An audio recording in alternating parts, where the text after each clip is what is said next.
Hey everybody, listen up. I got mega huge news. Meat Eater Live is heading back out on the road. That's right. Join me and the crew. Clay Newcomb, Cal, Yanni, Spencer's going to be there. Phil the Engineer's going to be there. Meat Eater Live headed back out. Now, when you get every ticket, okay, every ticket you buy, you get a signed copy of our new Meat Eater Outdoor Cookbook. This tour is celebrating the release of the book. Buy a ticket, get a signed copy, Meat Eater Outdoor Cookbook, wild game recipes for the grill, smoker, camp stove, and campfire, which I'll point out is a $38 value. Here's where we're going to go. April 23rd, the Mesa Arts Center in Mesa, Arizona. April 24, the Balboa Theater in San Diego. April 25, the Grove in Anaheim, California. April 27, the Crest Theater in Sacramento. April 29, the Union in Salt Lake City. April 30, the Egyptian in Boise. May 1, the Wilma Theater in Missoula. May 2, the Bing Crosby Theater in Spokane, Washington. May 4, Revolution Hall in Portland, Oregon. And May 5, the last day of the tour, Pantages Theater in Tacoma, Washington. For tickets and more information, visit the events page at themeateater.com. Hope to see you at the show. You're listening to the Sportsman's Nation Podcast Network, powered by Interstate Batteries. From your truck to your trail camera, Interstate Batteries has you covered. Visit your local Interstate Battery store today or online at interstatebatteries.com. Interstate Batteries, outrageously dependable.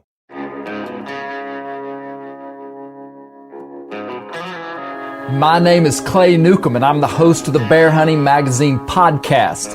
I'll also be your host into the world of hunting the icon of North American wilderness, the bear.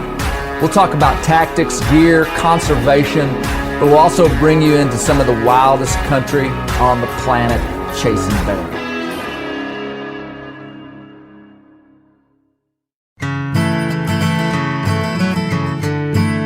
Thanks for checking out the Bear Hunting Magazine podcast.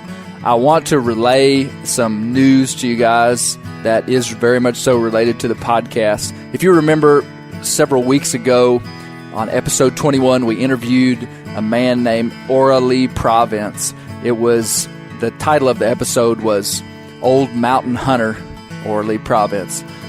We received word this week that Mr. Ori passed away on April the 4th. It was really a shock because we were just at his house. He was full of life, 91 years old, was in great mental health, and we had an incredible conversation with him that I'm so glad that we were able to record. And we were grieved to hear the news, but I tell you what, Mr. Ori lived a heck of a life. And he maintained his health throughout his life and passed away at the age of 91. And I'm just so grateful that we were able to record some of his oral history just as we sat down with him and talked. And so I wanted to let you guys know that, and just the Province family, all the Bear Hunting Magazine folks, send our deepest condolences to you, but also we just want to celebrate the life of an old mountain hunter and he wasn't just a mountain hunter. Ori, to his family, was known as an incredible patriarch, a man of great faith, a leader, a man who maintained a strong biblical value system his entire life and never swayed. And that's the kind of man that I like to tip my hat to. And so, hey, our condolences to the Province family. On to this episode. This episode is the third in our series about all things related to spring bear hunting. We wanted to bring some really relevant content. The first was about spring bear hunting for dummies, where we just went through the ins and outs of when, where, how, and why spring bear hunting. The second was about shot placement.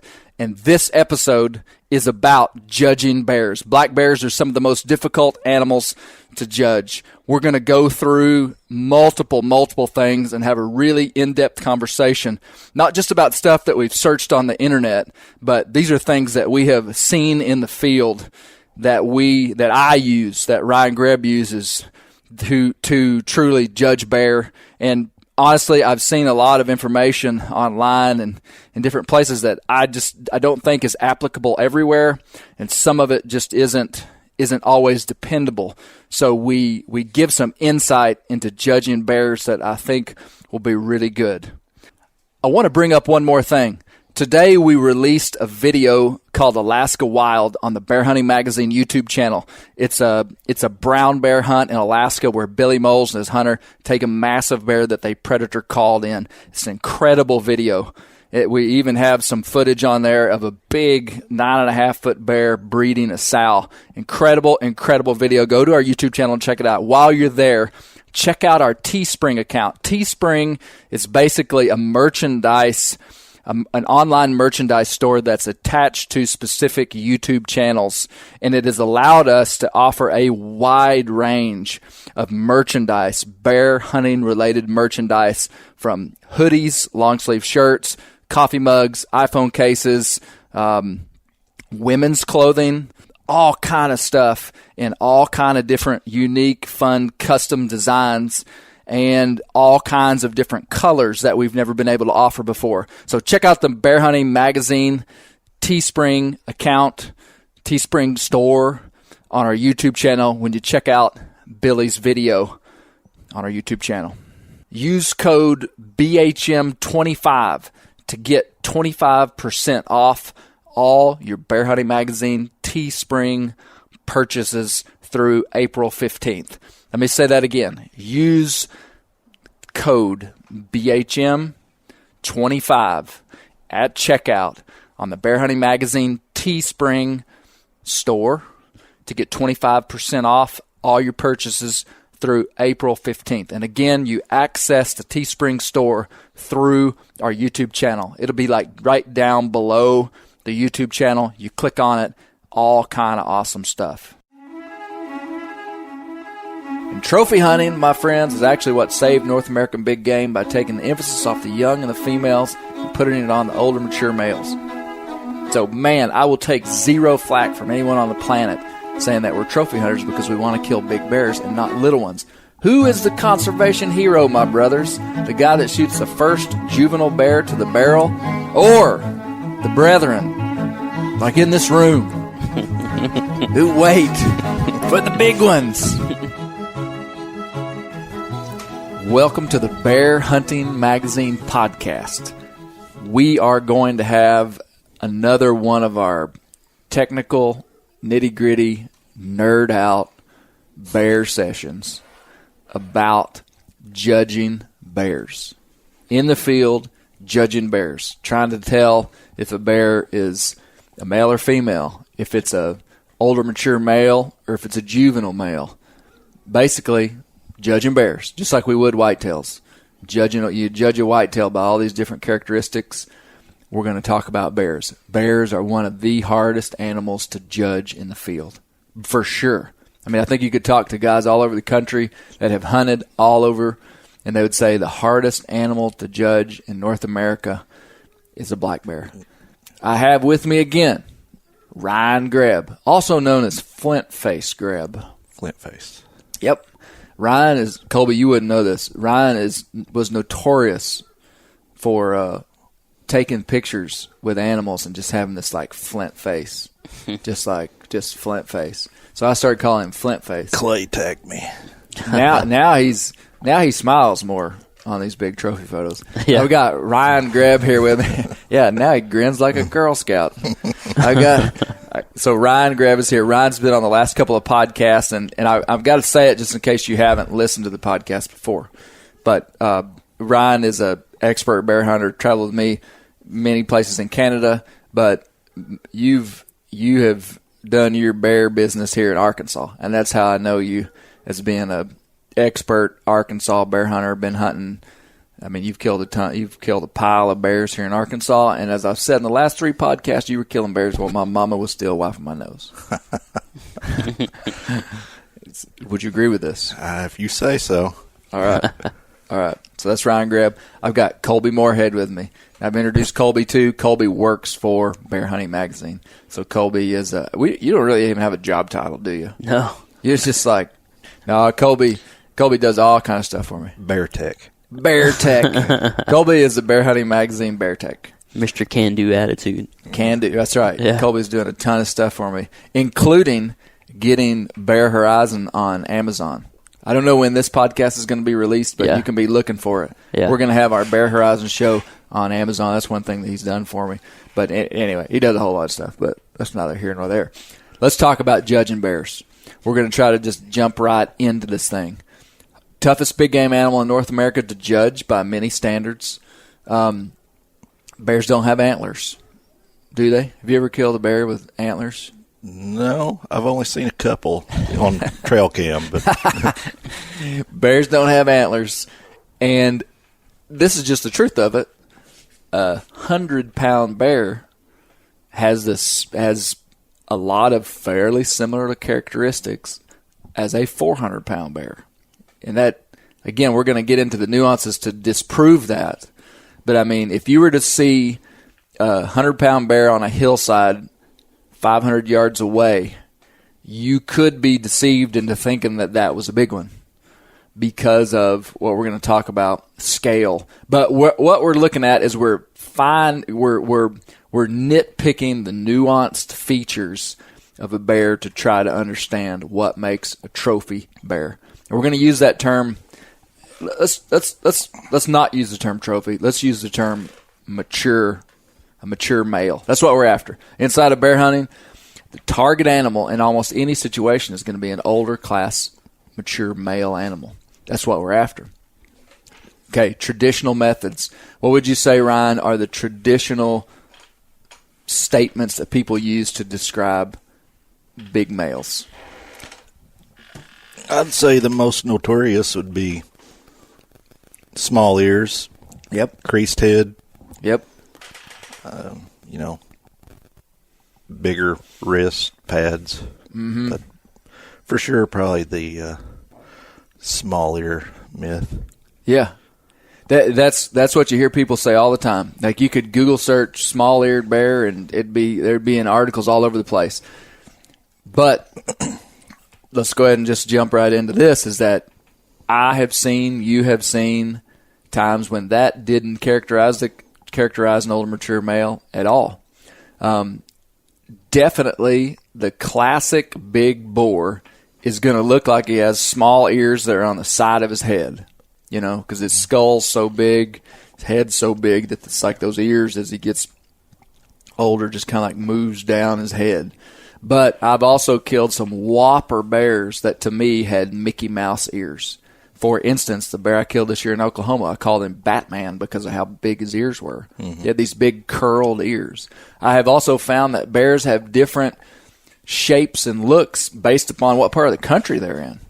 I mean, I've never seen in Arkansas, correct me if you think I'm wrong, I personally have never hunted a really big giant bear in Arkansas or Oklahoma that I would have categorized as having small ears. Would you have?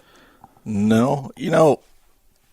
I think there's almost, to me, a difference in the way they look in the Ouachitas here in mid-Arkansas compared to the Ozark bears. Really? Yeah.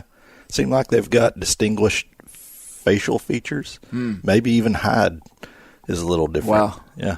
Well, then they're two separate populations. Right. I mean, they really are. In Arkansas, we've got basically two what they call allopatric populations of bears, which means they're kind of independent of one another based upon some geographic and man-made barriers of the Arkansas River, which is not man-made, Colby, but the Interstate 40, which runs right by the Arkansas River, is man-made. So it separates these two populations, and very few bears are crossing over to breed into these different places.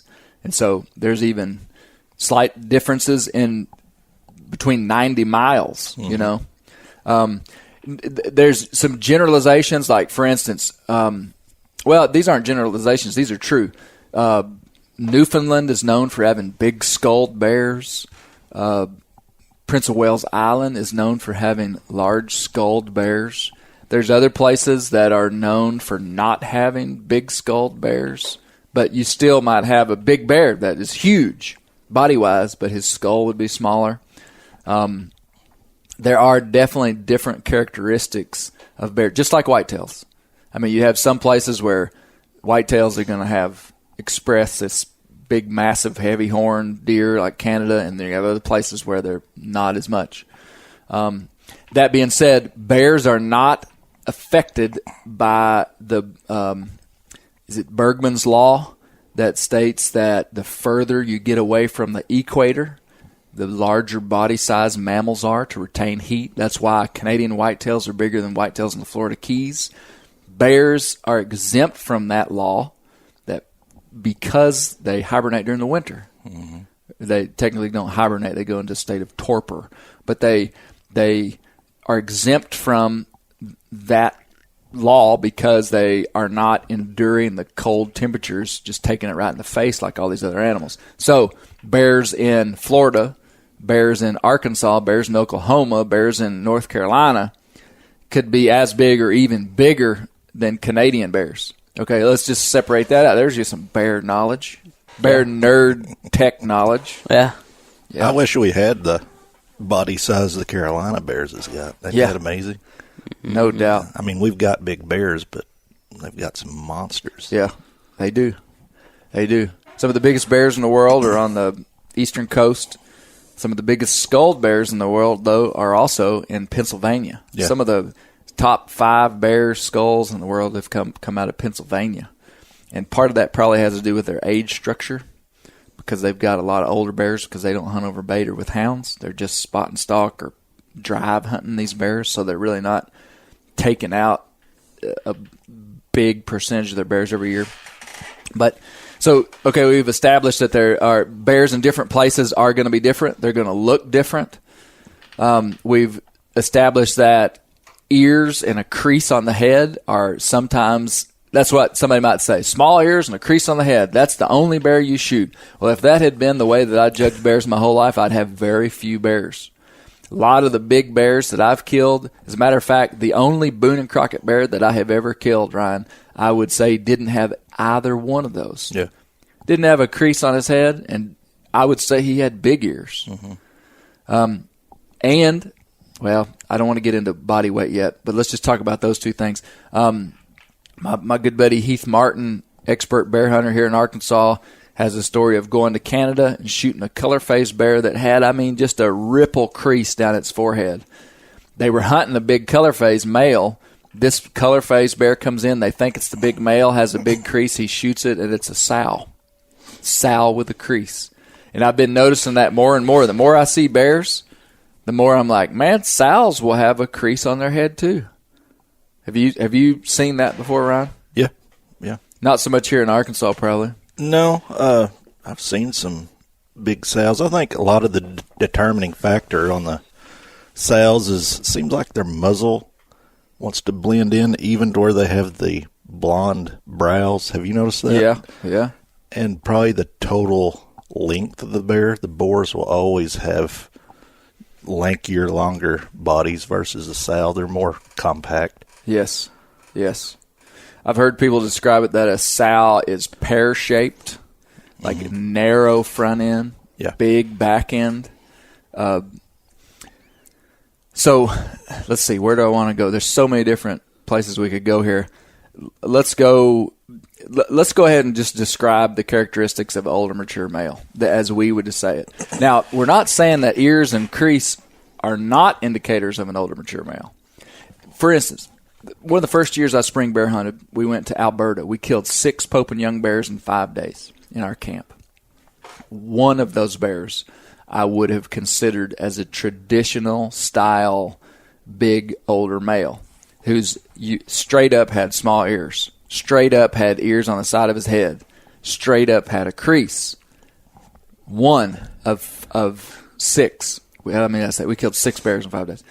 The 2 bears that I killed, which were 19-inch plus bears, that's a big bear, well above the Pope and Young minimum, probably weighed in the 300 to 350 pound range in the spring, which is a big bear. These are big bears. They all had what I would describe as Mickey Mouse ears, and they were tall and looked like racehorses. Okay, but the defining features of them that made me know that they were older, mature males was that they were tall, they were very tall, and that they were long, and that they had their front legs, the front leg of a boar, a big boar, he's going to have like stovepipe legs. Like a bulldog. Like a bulldog, big ankles and big pads, as in contrast to a sow, which is going to have thinner legs, thinner ankles, smaller pads. To me, almost every big bear I've ever killed, Ryan, I have noticed his feet. I mean, like if you were to show it, and I'd almost go to that more than the head. Mm-hmm. Like I see some pictures of sows and get trail camera pictures of sows, and I was like, if you just showed me the head of that bear, I couldn't tell you. I mean, I would assume it would just be a big boar, but it'd be a sow. I would almost rather look at a bear's feet than anything. It seems like the back feet also on a sow is not as long as a boar's. Right. You know, in length, their pads just don't. A sow's a lot shorter. Yeah. Yeah. So when I'm looking at a boar or looking to determine if a boar is trophy size, I'm looking at his feet, looking at his front shoulders, looking at his height. That is a massive factor. And when you're hunting over bait, typically you've got a 55-gallon drum. This rule could be applied anywhere on the earth where there's black bears, which are only in North America. But a bear that is as tall as a 36-inch tall drum, if his shoulders, not his hairline, but his actual shoulders come up to the top of that barrel, that's a big bear, is it not, Ryan? Yeah, usually a shooter. Yeah. I mean, you just don't see an immature bear or even a sow that's going to be as tall as a barrel, do you? Every once in a while. Okay. I mean, like the sow I had trouble with in Canada, was it 2 years ago? Right. You know, my first glance at that, I thought, boy, there's a shooter. And she was probably 300, maybe 320-pound bear, but big head, she was short. Yeah. You know, I mean, that would have been a tough one. Yeah, yeah. She had a cub with her, though. She did. That's probably the only reason you knew it wasn't a boar. Yeah. I mean, you might have figured it out after a while. Yeah. It'd take, you know, if you studied it for a minute or two, you could probably. Do you think she was truly as tall as a barrel? Like her shoulder? I don't know. Barrel. There was a barrel there, but it was laying down. You know, it was chained to a tree, but it was a tall bear. Yeah, it was. Yeah. See, and that's a tricky one. Yeah. Because inside the bear world, there's different variants of height, and there's all these different shapes. Like you could here in Arkansas have a sow bear that weighed 185 pounds, and she might be 18 years old and be fully mature, and maybe she weighs 180 pounds. Heath Martin, 4 or 5 years ago, shot a bear here in Arkansas. Turned out it was a sow, weighed 340 pounds on a scale. Wow. In the fall. And there's just all this variation, just like in humans. She probably didn't rear a cub that year, I bet. Nope, she didn't. She was a big, dry sow. Yeah. And she didn't have a cub with her. I mean, they've been getting pictures of this bear, and she was a prime animal to take out, older female, but it was just a big bear. And he kind of thought maybe it was a sow, but it was just, you know, he took her. Weighed 340 pounds on a scale.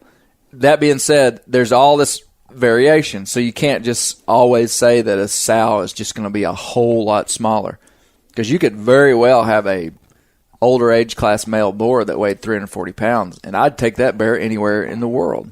I really would. If I went to Canada, I mean, most of the time, I'm going to shoot that animal. So the boars, but the one place, and your deal would be an exception, I would say. I would say the one place that you can almost always tell a boar is his height and length. Yeah. Ryan? Frame. I mean, you're just never going to have a sow bear that is just this freight train long, tall, big animal. You're just not going to see it. And the first time bear hunter might not distinguish that, you know. I guess the more time you've spent bear hunting and get to see tens upon hundreds of bears, it'll be easier for a guy. Yeah. And so that goes to the second thing here we want to talk about is determining the sex of a bear. When I was in Saskatchewan last year, we watched bears for 8 hours a day for 5 days. We were just watching bears like crazy. And I realized that these older sows were sometimes hard to distinguish from boars. First thing I looked at, though, was ankle size and pad size. That was the first thing. The second thing, once they came in, is and the reason I'm saying this is these sows were really mature. Like, I mean, you totally would have said that these sows had small ears down the side of their head. I mean, really. They were like if you'd have just taken a picture, I think you could have almost convinced anyone that it was a mature male. So this animal's coming in. There's not really anything to scale the bear by, trying to determine, is this a nice male? Because in the spring, the males are smaller. I mean, not physical, not the bone structure, obviously, but I mean, they're less weight. They've been in the den for 6 months. They're thinner. So in the spring, a male and a female might be harder to distinguish.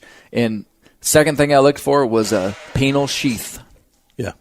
Like, I mean, a boar is going to have these sheath hairs that hang down, and they're 4 or 5 inches long sometimes, hanging down right in the middle of the belly.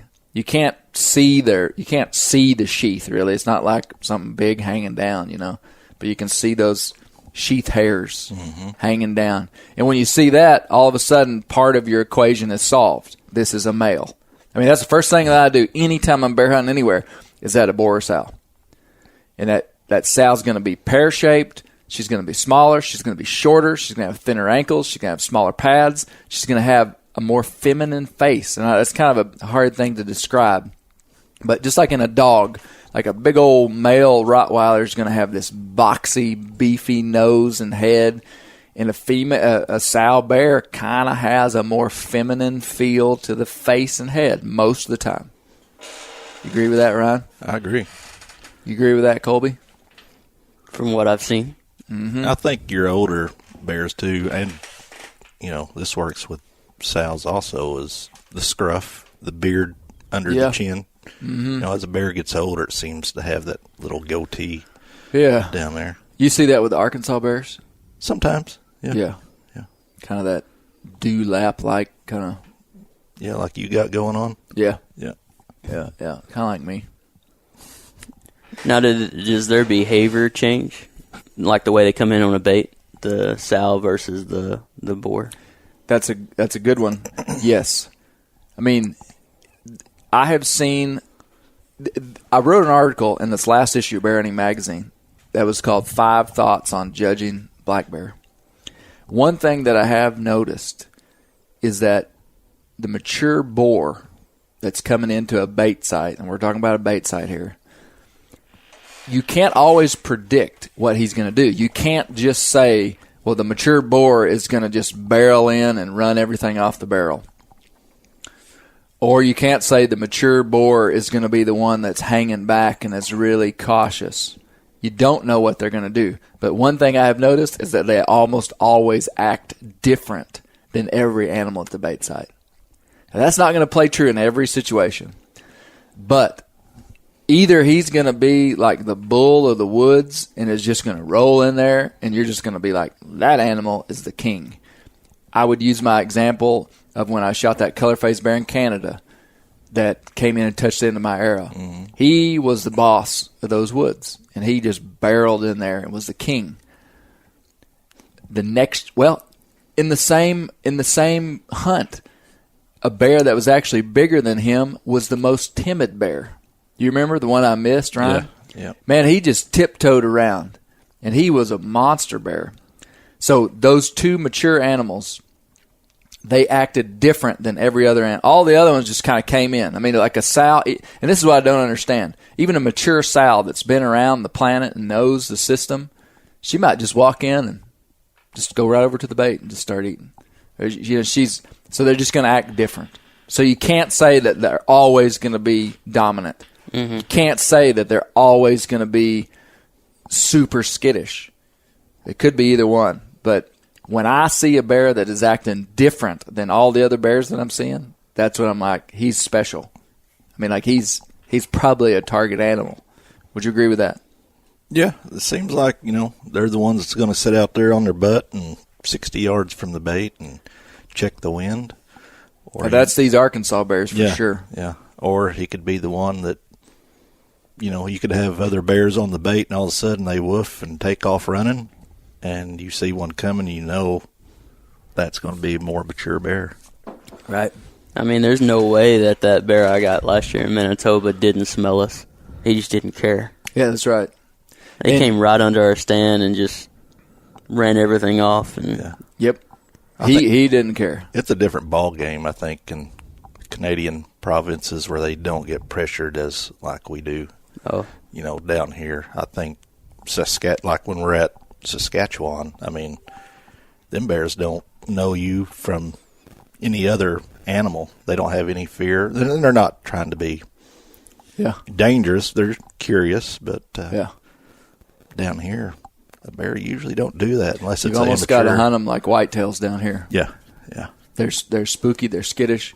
Up in Canada, they're typically less skittish. There's an inverse relationship between the amount of exposure to humans and their fear of humans. So in places where they never encounter humans, there's less fear. Mm-hmm. In places where they encounter humans all the time, there's more fear.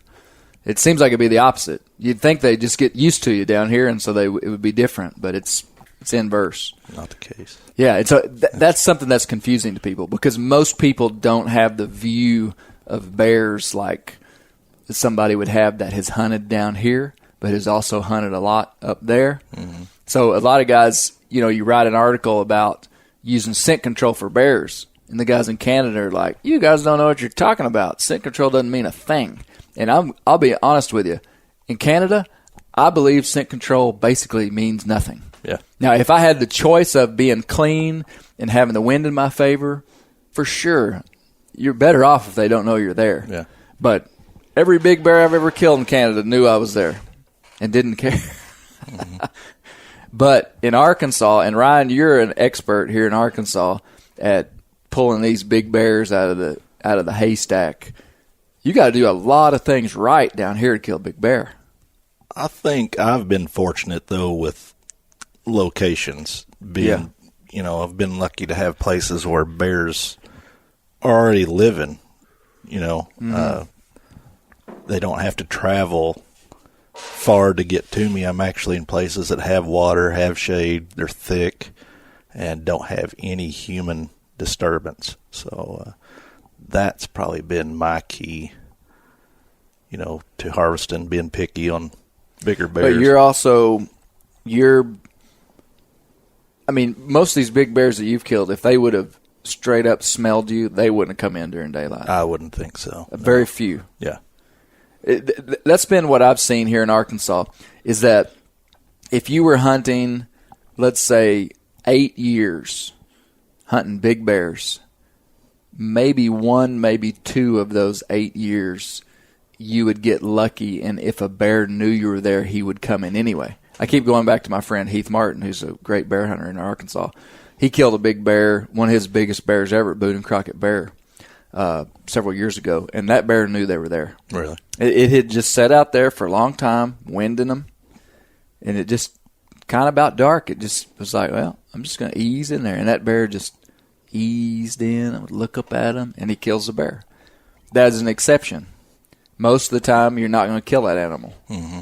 But, again, 2 and 8 or 2 and 10, you're going to, if a bear knows you're there. Now, what you've been able to do is these locations well. You're hunting these stands. You're getting up. And so these bears you're killing just don't know you're there. Yeah. You got good setups. Mm-hmm. You're in places where the bears want to be. I don't mess around in them woods either. When I go in and bait, I'm not walking across the fence. I'm not walking out bear trails. I'll go in, bait quick, get out. Yeah. And I think a lot of people too are hanging their stands or 2 days before season. I do that in the summer.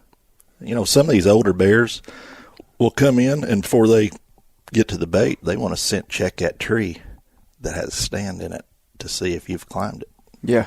So, and over the years, this is kind of crazy, I've piled dead brush around the actual tree I have a stand in.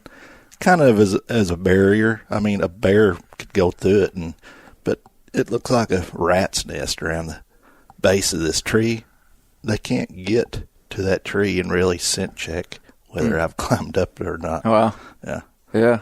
But I'm a little crazy, but just... Man, you've got every right to be crazy because, like I said in a couple other podcasts, I think you've killed a ton of big bears in Arkansas and seem to keep pulling them out. What would you say if you were judging bears in Arkansas? What are you looking for? We're hunting our bears in the fall, which we've also said there's a difference between judging spring bears up north or in Montana versus hunting a fall bear here in Arkansas. And I mean, when we're hunting around here, we're really after an older age class male. Mm-hmm. What are the defining characteristics? They don't have thick fur right in that time of the year, late summer, but, frame, length, like I say, you want to look at their pads, their wrists, characteristics as how they respond a lot of times to the bait, but I think you'll know. I mean, yeah, especially if a person's running trail cams, which I guess everybody does. It'll give you a general idea on what to look for, distinct markings, maybe a crest on the chest or a notched ear or something. So like you'll that. have a target bear that you've evaluated on trail camera, right? And then you just got to make sure that's the bear you're shooting when he's coming in. Yeah. Well, for these big fall bears that we're hunting here in Arkansas, a lot of times what we're looking for is weight. That's what you're looking for. Yeah. And these big bears here are going to have, not always, but sometimes sagging bellies, sometimes flat bellies, but they're going to not have a lot of air in between the ground and their belly. Mm-hmm. They're going to be tall. They're going to look like an Angus bull. I mean, but even in big bears, Ryan, if you had two 500-pound bears, they could look different. Like you could have a short, fat bear that was a little bit shorter, squattier, fatter, or you could have a huge frame bear like Batman, who squared 8 foot and was 7 foot something from nose to tail. I mean, he had a frame, man. Yeah. But you could also have a 500-pound bear like Rockslide, this bear that I've got mounted in the office. Mm-hmm. He was only 6'6" from nose to tail. Really?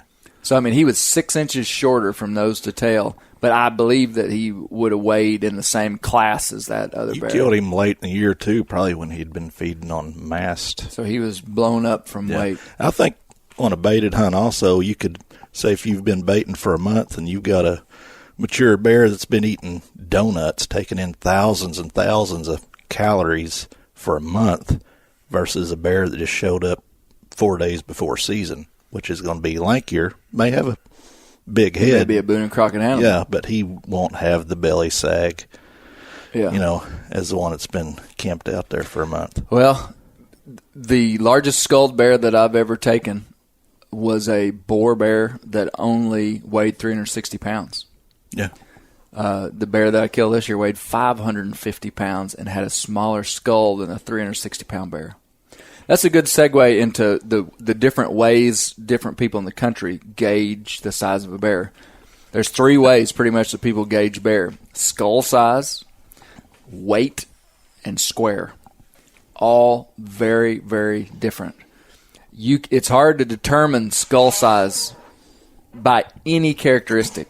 I mean, like, I keep going back to this bear. 550-pound bear that I killed this year in Oklahoma is going to score in the high 19s. Is that right? Yeah, he's not going to make 20. The biggest bear I've killed was over 500, and it was only 19.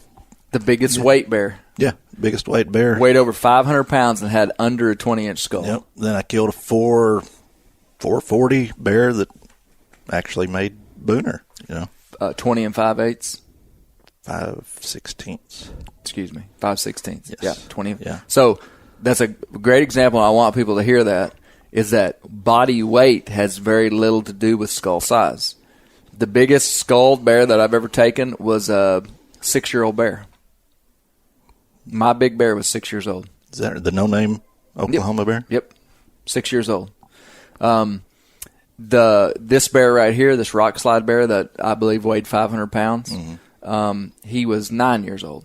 Is that right? Now, in Batman, the 550-pound bear this year that's not going to score 20 inches, that's right there, Ryan. We hadn't tooth-aged him, but I would be shocked if that bear wasn't over 10 years old. What did he score? Well, I've green scored him under 20. I mean, like 19 and 14 16s. I mean, just right there, you know. He green scored right at 20. I mean, 20 and 0 16s. Well, he had the body to make up for it. Yeah, and see, that's the thing. And as we're talking about trophy size, or, you know, judging these bears, I could care less whether that bear scored 20. It would have been cool if he'd scored 21 inches. I mean, I would have been thrilled. But in my mind, and for the way we're hunting down here, Ryan, we're after a big, older, heavy bear. On top of that, you had history with him for, 3-4 years? Yeah.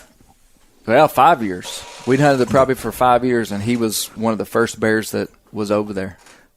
You know, he had been tagged at some time in his life, but was missing the tags. You know, he had holes in his ears, and that'd been You found that, didn't you? Yeah, that'd been interesting to know more about his story. Yeah.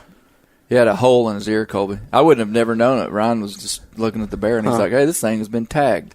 There was just a perfect hole right in his ear. The tag had pulled out. The Game and Fish asked me if he had a lip tattoo, and I could not discern a lip tattoo. Nah, I looked myself. I didn't see anything. Yeah. But there's another bear that's out there that Colby, no. right? Shh. Oh, yeah. I'm joking. Yeah. It's in No, the video. go ahead. It's in the video. Oh, man, I'm busted. No, go ahead. I'm just teasing you, man. Yeah. No, the other bear has 2 tags in his ear, right? Yep. Yellow tag. Yeah. And we got the same history with yellow tag. Yeah. And, Brian, without my influence, was yellow tag bigger than Batman? I think so. I'd say at least 20 to 40 pounds, probably. Yeah. At least 40 pounds. Yeah. Probably 600-pound bear. For real. I mean, when I saw Batman coming in, I recognized that it was Batman. My heart kind of went, oh, man, it's not yellow tag, which is ridiculous. 'Cause this is but that just shows you how big the other bear was. Yeah. He was visibly fatter and heavier. Well, how much he may, you think he was 100 pounds more? Man, that's the thing that really I don't think we're even qualified to guess, because if you just looked at like body volume and mass, me and Dad believed that he weighed 100 more pounds than this bear. But it could be scale, though, Ryan, Yeah. because maybe Batman had a frame like a bull elk, and maybe yellow tag was just a little bit more compact. So he just looked fatter. So maybe he was the same weight, but just kind of like a heavy guy, a short, fat guy that weighs 190 pounds versus a tall, skinny guy that weighs 190 pounds. You know what I'm saying? So I don't know. But what we're looking for in Arkansas is these big, heavy bears. That's what we're after. But let's go to a spot and stalk hunt out west. Man, you're not going to kill a 500-pound spring black bear in Montana. You're probably not going to kill a 500-pound bear in Montana ever. Those bears out west are in arid regions with less nutrients. They're just not as big. That being said, you could still kill a Boone and Crockett bear. You could still kill a bear with a great big frame. But this goes back to on a spot stalk hunt, when you're judging a bear from a long distance, you're not getting to watch this bear from trail camera. You have no experience with this bear. You're looking for all these characteristics, big front shoulders, stovepipe legs, big pads, flat belly. Typically, a big spring bear is going to have a flat belly, where a sow is going to have more of a pear-shaped, like an angled belly that drops down from a smaller chest down into a bigger butt. Okay? A boar is often going to look like a big bull. A good practice test for somebody that's trying to understand how to judge bears, I would say, when you're driving past cattle fields. Now, we're in a part of the world where we have a lot of cattle. Your eyes scan a whole pasture of cattle, and you can immediately pick out the bull based upon his length and just his square, boxy shape. It's almost like that with bears. Would you agree? Is that a good analogy? Yeah. But you could tell. I mean, you could teach your 5-year-old son what the bull is, not just by looking at his gear, his rigging, as James Lawrence says, but your just his body shape. You know, I mean, you can teach a kid to do that. It's almost like the same thing, and it's much easier to determine the trophy class of a bear if it's older. Like when you get a juvenile male and a juvenile female, that's a hard one to determine. Am I right? Mm-hmm. I mean, that's like splitting hairs sometimes. Like if you got a 180-pound bear out there on the side of the mountain, you're like, is that a male or female? Woo, boy, it'd be hard to tell. When you really can tell the difference is just when you get a big gorilla-like black bear. Like when we were in Montana 2 years ago, we did see 2 big boars at like 1,000 yards, and they were trailing a sow. And I mean, almost with your naked eye, you could tell that the animal behind that was trailing this animal, it was either a cub that was leading and a big fat sow following a cub, or it was a sow with a big heavy boar following. And so it's like when you put the scope up and you're like, that's not a cub, that's a boar. Like it was easy to tell. That boar kind of had a sway walk. I hear a lot of people talk about the way they walk, which that is one of the factors.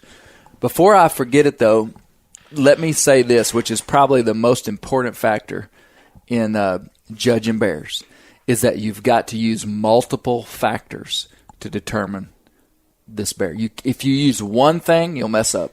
And that was the whole point of this article that I wrote in the March-April issue of Bear Hunting Magazine, is that if you just use ear size, you're going to let a whole lot of big bears walk off that were probably shooter bears. If you just use sagging belly, like if you just say, I'm not shooting a bear unless there's only 8 inches of daylight between the ground and the bottom of his belly, you might end up shooting a sow because, you know, some of these sows have pot bellies and are short. Yeah. And if you don't understand scale, you might shoot her. So you got to do multiple things. Look at his pads. Look at his boxy head. Look at his length. Look at his height. And when you get 2 to 3 things that are pointing your towards older, mature male, that's when I can say, yep, that's an animal that I want to take. I think that's the best piece of advice that's ever been said about black bears. Is that fair? The pads on that bear you killed in Ontario, you remember them front pads? That's it was the biggest I've ever seen. Yep.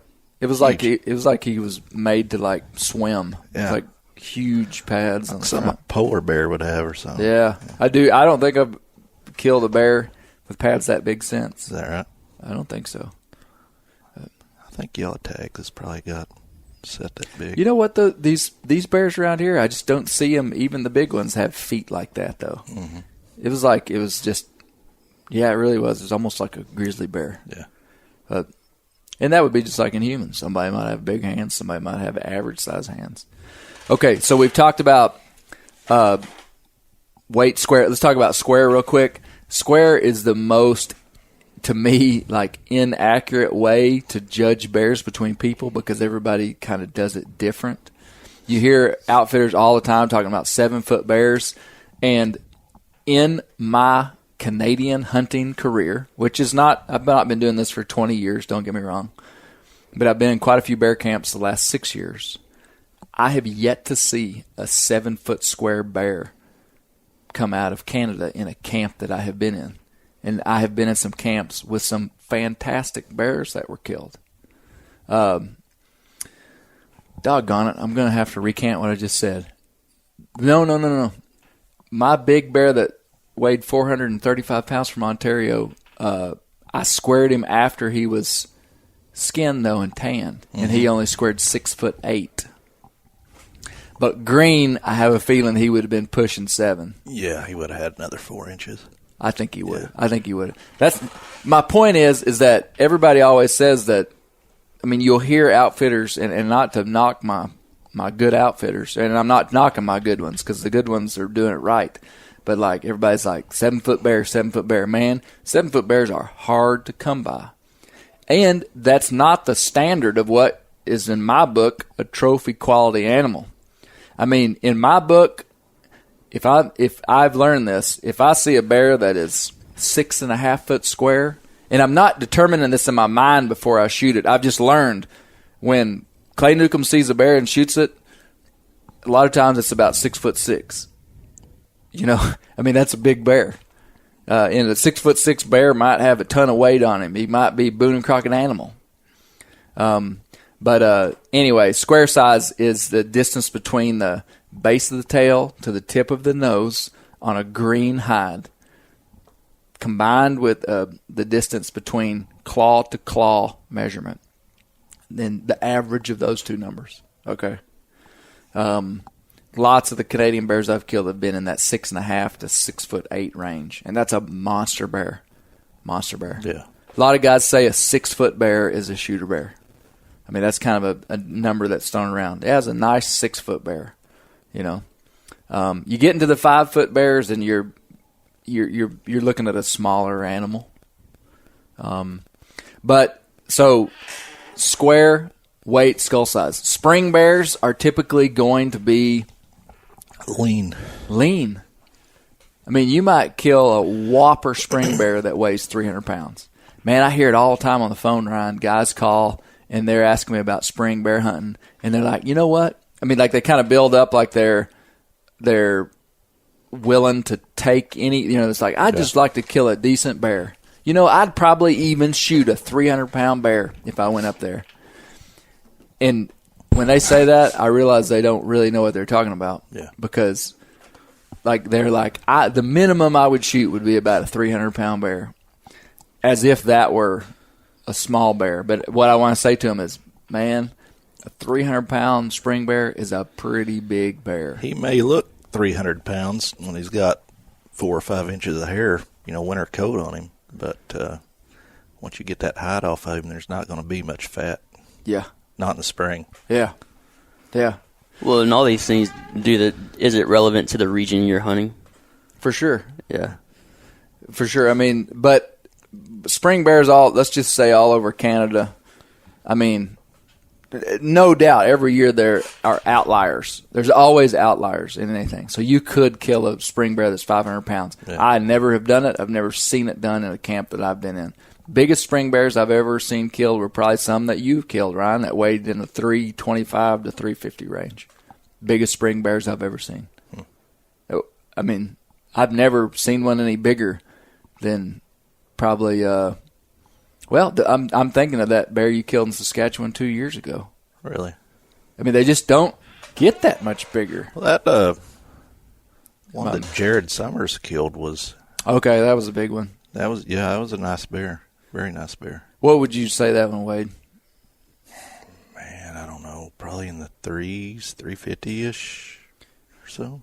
I think I remember you saying between 350 and 375 or something. Yeah. And I mean, that's a whopper spring bear. Yeah. So the point being, don't go into the spring really with weight as your way to qualify whether a bear's a shooter. You'll be disappointed. Right. I would go into a spring hunt just looking for an older, mature male, you know. And so 3 things: skull size, weight, square. Let's talk about skull size just a minute. We've already touched on it. You can't determine skull size by almost anything. 550-pound bear that doesn't make Boone and Crockett, and a 360-pound bear that does. 18 inches is the minimum for Pope and Young. So once I made a graph and put it in Bear Hunting Magazine that did like a comparative scale between using Pope and Young minimums for whitetail, which people are real familiar with. Like if you say 125-inch whitetail, people are like, oh, okay, I know what kind of deer that is. And then when you say 170-inch whitetail, they go, oh, that's a big one. So if 18 inches was equivalent to a 125-inch whitetail and 21 inches was equivalent to a 170-inch whitetail, a 19-inch bear would be equivalent to a 140 to 150-inch whitetail. So if you think of it like that, I mean, not many people are going to be passing 140 and 150-inch whitetails. Mm-hmm. Drop that down into bears, and you see that a 19-inch bear is a nice animal. Very nice. I mean, like you said, you've killed 500-pound bears that scored in the 19s, as have I. Colby, what did your bear score in the fall in Manitoba? We roughed it out at 18 something. It was low 18s, I think. Okay, so Colby killed a bear that was in the 350-pound range in the fall. In the spring, that bear would have weighed under 300 pounds. Yeah. Most likely. So, I mean, but by August, it put on some weight. Was in probably the 350 pound range. I actually thought the bear would probably have scored more. To me, it looked like it had a big. I probably would have said, man, that's got to be a 19-inch plus bear, but it scored just over the Pope and Young minimum. Yeah, I think Corey said that his bears don't typically have a larger skull in that area. I mean, like, they have good skulls, but compared to their body weight, like, that ratio is right. They have some big. They do have some big bodied bears up there in the fall. I mean, they're killing some 400, 500 pound bears. You know, the bear I killed in Saskatchewan, was it 2 years ago? Head looked big, but once we got the hide off of it, he didn't have a occipital bone that protruded back. Yep. It's like it was just gone. Man, I'll never forget that one because that taught me a lot, Ryan. When I recovered that bear, I was with you when we recovered the bear. The bear had canines that were wore. I mean, it had every indication of it being an older male. I mean, an old warrior. Big head, big feet, big bodied. I mean, square head. And I told Ryan, I said, I'll bet you my truck that bear scores over 20 inches. Do you remember me saying that? Yeah. I mean, it was like, that bear is going to score over 20 inches. And when we got back and I brought my calipers and we scored your bear and my bear, Ryan, my color bear was a lesser bear. I mean, big time. It's body size, length, everything. But that color bear had a bigger skull than yours. Yep. And it was because, you measure a bear skull based upon the length and the width of the dried skull. And the occipital bone is this wing bone that sticks off the back of the skull. And Ryan's bear, it was just like flat back there. Mm-hmm. And most of these bears that score good have this big wing that flows off the back. Like a pterodactyl head or something. How many pterodactyls have you killed? Not many. Did you ever score those? No. Yeah, that's a good way to describe. I mean, it's just like point off the back of the head. Mm-hmm. So that's a good example. So bear skulls are all over the place. A lot of it all has to do with genetics. I've asked some of the best bear biologists in the country their thoughts on whether a bear skull actually grows over time. And the best answer, to my knowledge, there's been no real scientific studies because does a 10-year-old bear, like Batman, would he have kept growing? Let's just say he's 10 years old. If I'd killed him when he was 20 years old, would he have scored more? Here's my philosophy. Maybe a little bit. I think these older bears add some bone mass to the skull. But I do not believe that he would have ever been a 21-inch bear. Yeah. I just don't think he was going to add an inch. It seems like they get them little calcified growths, along these little ridges. And have you noticed that on some? Oh, yeah. An older bear is going to have a lot of calcification on the skull. Yeah. Where a young bear is just smooth like butter, just smooth all over the skull. Old bear is going to have ridges and fissures and little bumps, and that's where I think that they might add some bone mass that may account for some growth. Right. But I keep going back to the one Boone and Crockett bear I've ever killed that had he was 6 years old and had a 20 and 8/16 inch skull. Like he may have been Boone and Crockett when he was 4 years old. Mm-hmm. But he had a smooth skull. I mean, maybe he would have grown a little bit over time, but it's genetics. Just like as a 17-year-old boy, or let's say 18, 19-year-old boy, he's got the frame that he's going to carry his whole life. Mm-hmm. He's not growing still, So I've never really been able to find a real concrete scientific answer about that because they've just never – it's just not something that they're studying. That I found yet. Maybe somebody's got a better answer, but I'd like to find a bear that had a skull like Brent Reeves has got. That's trophy class. Man, Brent Reeves, yeah, I agree. Sorry, Brent. Brent would be like he would be like one of those like big-wristed, big-hand, meaty, kind of squatty bears. Yeah. He's even got the small ears, too. He's got small ears. Yep. Oh, Brent Reeves. I'm glad he's not here right now. Me too. Brent Reeves never listens to the Bear Hunting Magazine podcast. That joker. Brent, when you hear this, text me. Oh, okay, guys. Difference between spring and fall. Scale. Let's hit one more thing. Scale is everything. Guys make this mistake all the time, is that they see a bear, they shoot it, they go up to it, they think it's a big bear, but it's a small bear. Scale. So if you're spot and stalk hunting out in Montana, you need to have a general understanding of the plants around that animal. I mean, like when I was in Montana, I knew that there were these certain bushes that were about 30 inches tall. And if I was looking at a bear 1,000 yards away, and those bushes were everywhere, and he was walking through that, I was like, dang, his shoulders are way up above those bushes. Or if they were below it. And, man, if that bear was just out on a barren hillside, it would have been almost impossible quickly to determine. But so you got to have scale. So if you're hunting over a bait site, you've got to understand what size barrels there are. I've got a story when I was in Saskatchewan the first year. I had in my mind that you would shoot a bear if he was as tall as the barrel. That was the one factor that I was looking for. Well, a bear came in the first day that was as tall as the barrel. I shot him, and it was a lesser bear, and it was because the barrel had been dug into the ground by the bears digging grease out from underneath it. So the barrel was sitting in a 6-inch hole. Yep. And so this average bear looked like a bear that was big, and that goes back to you got to have more than one factor. But you got to understand scale. So whether it's trees, whether it's bushes, whether it's a bait barrel, whether it's a mark on a tree that indicates, a 36-inch tall bear, you got to have scale. Because a 100-pound bear walking through the woods can look real similar to a 250-pound bear. It's all about scale. We talked about paws. To me, the biggest thing of a big boar is height. I can't get away from that, height and paw shape. That's the way I personally determine. There's going to be things that different people probably pick up on. We talked about determining the sex of bears, which is an important part. And we talked about they're not necessarily myths, but they're not the whole truth.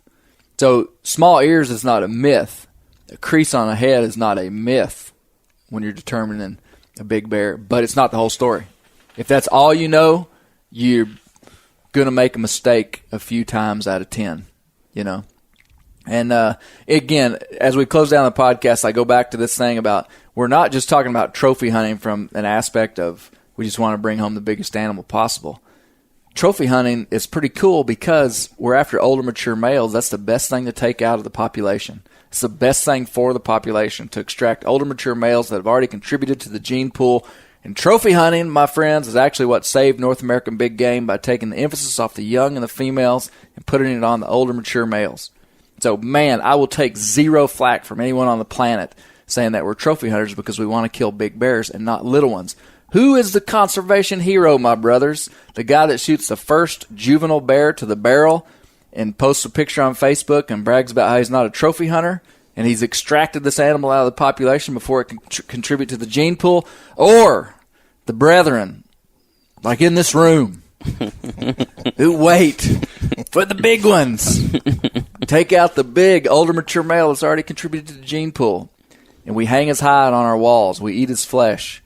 And we revel in the glory that he had while he was on the earth for such a long time because he was an older, mature male. Are you with me? Yeah. Is it not true, though? Yeah. I mean, guys that, like, sometimes people feel like there's some honor in shooting smaller animals and claiming not to be a trophy hunter. Yeah. And get it. Like trophy hunting as it's understood in the general hunting populace is bad. I mean, like somebody that would, for just ego purposes, want to shoot a big bear. Yeah. I mean, do I want to shoot a big bear? Yes, sir, I do. Why? Because I like big bear hides on my wall. I like more bear meat rather than less bear meat. But I also understand the macro goals of bear hunting. And it is better to take out an older, mature male than it is to take out a juvenile female. You've got your weekend warriors, though, that, don't bear hunt much, and they're happy just to kill a bear. And there's nothing wrong with that. No. And I don't want to – I appreciate you saying that because I don't want to trash that guy, which I'm not. But where are we going with that? I'm going to kill the next 100-pound bear I see. No, there's a fine line. I mean, like with youth hunters, or everybody does have to evaluate their opportunity. And I'll be the first to say that I have opportunity to hunt bears, and so I would hope that I'm selective. Yeah. But you may go on one bear hunt in your life, and on the final day of the hunt, a juvenile bear comes in, shoot it. Yes. So I appreciate you saying that, Ryan, because I don't want to have an elitist mentality. But I also don't want to give somebody too much credit who is dogging somebody that kills a bunch of big bears because they don't have that opportunity. Is that fair? Yeah. Yeah. But well, I mean, starting out, we killed smaller bears, and after so many years, you don't want to kill, a smaller bear. You just like deer hunting, I guess. Every guy's looking for that next big deer. Yeah. So and you don't want to make the standards so high that you take the joy and fun out of hunting. I mean, like if you don't have big bears, then there's no sense in setting your goals that high. Mm-hmm. I mean, really, here in Arkansas, there are places where you're just not going to kill a big bear. So if you're trying to kill a 500-pound bear, you're just not ever going to kill one.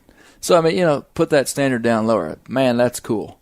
You go to Canada on a once-in-a-lifetime trip, you just want to evaluate the situation and not kill a 100-pound bear on the first day when if you'd waited till day 3, you could have taken a nicer, older, mature male. Right. Yeah, that's kind of where I fit inside of it. Yeah. When I take my kids hunting, it's different. When I take, everything's different. But I feel like bear hunters need to have the knowledge and the ability to articulate even what I just said about older, mature males and not being picked on by people who say you're a trophy hunter because you kill big animals. I won't take it for a second. So there's this, but at the same time, hunting is about enjoyment. It is about, a young bear, it's arguable. Batman, his meat tastes incredible, but it's arguable that a young bear might taste better than an old bear. Not always the case, but could be. So, maybe your goals are different. The main thing is whatever your goal is, just stick to it. The guy that I kind of, that I feel the liberty to rib would be the guy that claims to be wanting to wait for an older bear, but then just shoots one the first day just because he's impatient. Yeah. When he had all this opportunity for another one, But anyway, I don't want to hit on anybody, but these things are true that we say. Do you guys agree?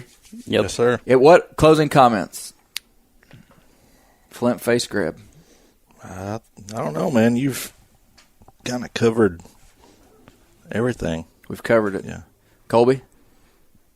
Well, I was just thinking about whenever I got the bear last year in Manitoba, how we couldn't measure his height because the barrel was on its side. Yep. And so the thing we used was to, it's like, will he fit in the barrel? No, he's a good one. Yeah, that's true. Yeah. Yeah, I've heard an outfitter scale. told me that. Is he said one thing he used to tell his clients was, would that bear fit into a 55-gallon drum? I've used that analogy myself. While bear's been on the site, yeah. Look, say, man, if I pop that top off that barrel, will that bear fit in there? Yeah. Yeah. And a bear over 300 pounds you're gonna be like, man, if he fit, he'd barely fit. Right. If it's just like for sure, then it's probably under a 300-pound bear. But no, every part of the country is different. Everybody has different standards, and again, the hunt is all about the experience and the adventure and the goals that you've set for yourself. So, but these principles will help somebody judge a bear. And hey, awesome. This has been, I think, a lot of information inside of this podcast. And thank you guys for being here. Thank you, Ryan. Appreciate it. For coming up, man. Yeah, no problem. Colby, you were here. You'll be here when this podcast is over. So you didn't really have to go anywhere to get this podcast. Yeah. But thanks for being here, Colby. Yeah. All right. Keep the wild places wild because that's where the bears live. Hey everybody, listen up. I got mega huge news. Meat Eater Live is heading back out on the road. That's right. Join me and the crew. Clay Newcomb, Cal, Yanni, Spencer's going to be there. Phil the engineer's going to be there. Meat Eater Live, headed back out. Now, when you get every ticket, okay, every ticket you buy, you get a signed copy of our new Meat Eater Outdoor Cookbook. This tour is celebrating the release of the book. Buy a ticket, get a signed copy, Meat Eater Outdoor Cookbook, wild game recipes for the grill, smoker, camp stove, and campfire, which I'll point out is a $38 value. Here's where we're going to go. April 23rd, the Mesa Arts Center in Mesa, Arizona. April 24, the Balboa Theater in San Diego. April 25, the Grove in Anaheim, California. April 27, the Crest Theater in Sacramento. April 29, the Union in Salt Lake City. April 30, the Egyptian in Boise. May 1, the Wilma Theater in Missoula. May 2, the Bing Crosby Theater in Spokane, Washington. May 4, Revolution Hall in Portland, Oregon. And May 5, the last day of the tour, Pantages Theater in Tacoma, Washington. For tickets and more information, visit the events page at themeateater.com. Hope to see you at the show.